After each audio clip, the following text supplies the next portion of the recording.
Hello students, parts of speech bye Vibha Chaturvedi. इस series में मैं 2 वीडियोस आपको ऑलरेडी दिखा चुकी हूँ और उसमें मैंने डिस्कस किए हुए हैं nouns, pronouns, verbs, adverbs, adjectives.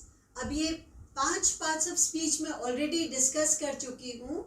अब हम अगले पार्ट ऑफ स्पीच पे आते हैं, prepositions, conjunctions and finally interjections। और इन तीनों पार्ट्स ऑफ स्पीच को डिस्कस करने के बाद मेरी तरफ से पूरा हो जाएगा 8 पार्ट्स ऑफ स्पीच का ये सेशन। इसे देखिएगा ज़रूर और आपको रियलाइज होगा कि ग्रामर बिल्कुल बोरिंग नहीं होती, बहुत इंटरेस्टिंग होती है।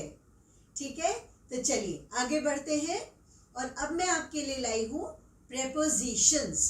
प्रेपोजिशन शब्द को देखिए, मैं आपको पहले बता चुकी हूँ सफिक्स प्री अगर हमने किसी पे लगाया तो प्री पोजिशंस, प्री पोजिशन। अब प्री मतलब पहले की, किस चीज की position? Position before a noun और अ प्रोनाउन। ठीक है, वो शब्द जो छोटे छोटे शब्द हैं, इन, एट, फॉर, ये सारे शब्दों के बिना सेंटेंस बनता नहीं है, लेकिन इनको हम कहते हैं लैंग्वेज की आर्टरीज।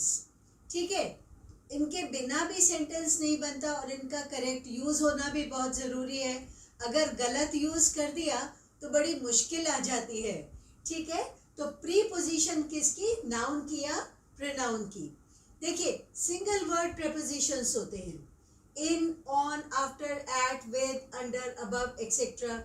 कुछ फ्रेज प्रेपोजिशंस भी होते हैं, जैसे कि adverb plus preposition, along with, apart from, as for, away from, such as, out of. और होते हैं verb, adjective, conjunction plus preposition, except for, owing to, due to, but for, because of. ठीक है, तो ये बहुत सारे तरह तरह के प्रेपोजिशंस होते हैं, प्री पोजिशंस होते हैं ऑफ नाउन और अ प्रोनाउन। आइए अब हम देखते हैं कि इनको हम करेक्टली यूज कैसे करते हैं। This is the most important thing. आपने थ्योरेटिकली पढ़ लिया कि भाई हाँ ग्रामर में ये प्रपोजिशंस होते हैं, लेकिन असली प्रॉब्लम कब आती है?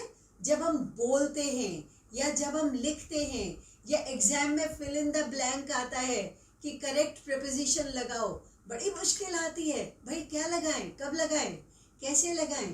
तो बहुत सारे प्रपोजिशंस हैं, मैं सारे एक साथ नहीं एक्सप्लेन कर पाऊंगी, लेकिन मैंने कोशिश की है कि मैं ज़्यादा से ज़्यादा प्रपोजिशंस को आप लोगों तक पहुंचा सकूं, इनके करेक्ट यूज़ को। प्रपोजिशंस तो आप तक ऑलरेडी पहुंच चुके हैं। ठीक है, a preposition is placed at the end of the sentence, preposition is placed at the beginning of the sentence, it is also placed at the middle of the sentence. हर जगह प्रपोजिशंस तो use होते ही हैं। What are you looking at? At, अब at को हम जगह के लिए भी यूज करते हैं, टाइम के लिए भी यूज करते हैं, बहुत जगह पे एट यूज किया जाता है। कुछ वर्ड्स होते हैं can be used as prepositions और एडवर्ब्स। कुछ ऐसे कंफ्यूजिंग वर्ड्स होते हैं, जैसे कि before, he was here before. अगर बिफोर यहाँ लगा है तो ये हुआ preposition. He has done this before, he was here before 10, before 10 o'clock, तो यहाँ पे ये यूज हो गया प्रेपोजिशन की तरह। और अगर हमने कहा he has done this before, तो ये यूज हुआ एडवर्ब की तरह। So just be little careful about this. कुछ प्रेपोजिशंस होते हैं जो जेरेंड्स के साथ, जेरेंड मतलब वर्ब प्लस आईएनजी, तो succeed in doing, adverse to playing, neck of getting, prohibit from entering, tired of writing. ठीक है, कुछ प्रपोजिशंस कंफ्यूज करते हैं इन और विद इन। अब इन क्या है और विद इन क्या है, क्या फर्क है दोनों में?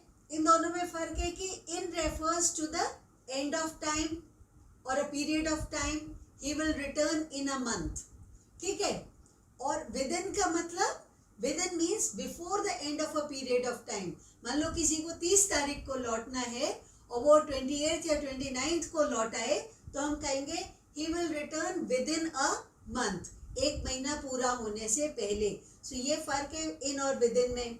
इसी तरह से फर्क होता है इन एंड इनटू में। इन मतलब जो चीज ऑलरेडी अंदर है, into shows action from outside to inside.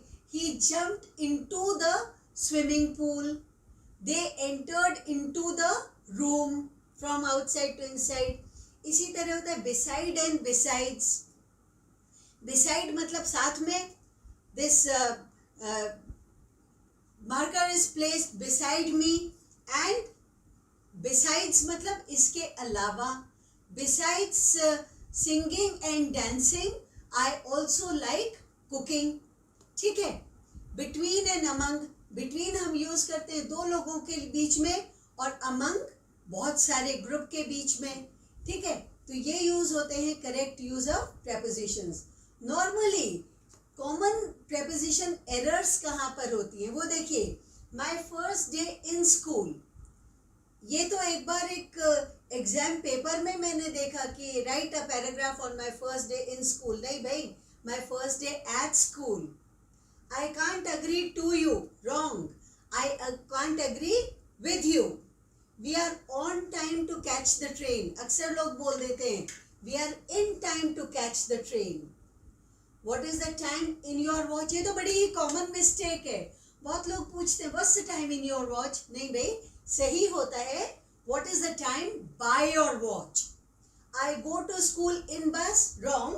I go to school by bus। तो सब्सक्राइब करें और कमेंट सेक्शन में कमेंट्स लिखें, जिससे कि मुझे भी फीडबैक मिले कि आप लोगों को पसंद आया या नहीं आया। तब तक के लिए थैंक यू।